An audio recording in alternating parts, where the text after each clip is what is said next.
नमस्कार जय जगन्नाथ। आगु को राखी पूर्णिमा आसूची आसतु आम राखी पूर्णिमा स्पेशल बेसन लड़ू बनैबा।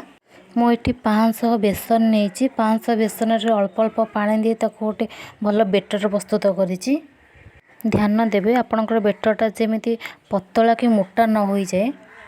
तापर चूल्ही रे कढ़ई बसंतु कढ़ई रे किछि तेल दे दियंतु। तेल गरम होले देखंतु मु जेमती छण साहाଯ୍य करूछि सेमती ही करंतु।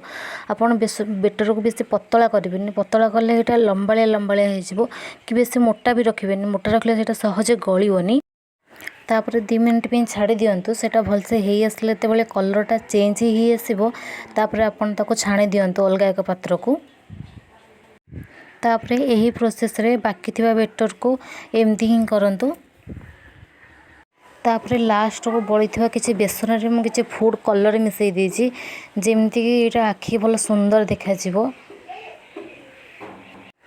तापर सेही सेम प्रोसेस रे ही एको सब ही छाणी देछि।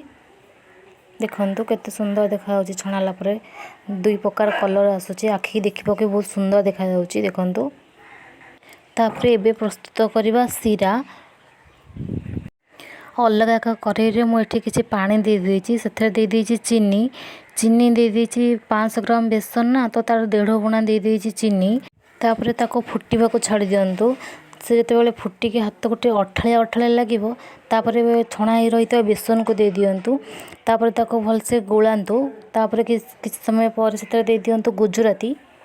अलगा एक पात्र को काढ़ी दियंतु। तापर ठंडा हवा को छाड़ी दियंतु। तापर हाथ रे किछि पानी नहीं ताको गोल गोल करंतु। एबे देखंतु आम बेसन लड्डू प्रस्तुत।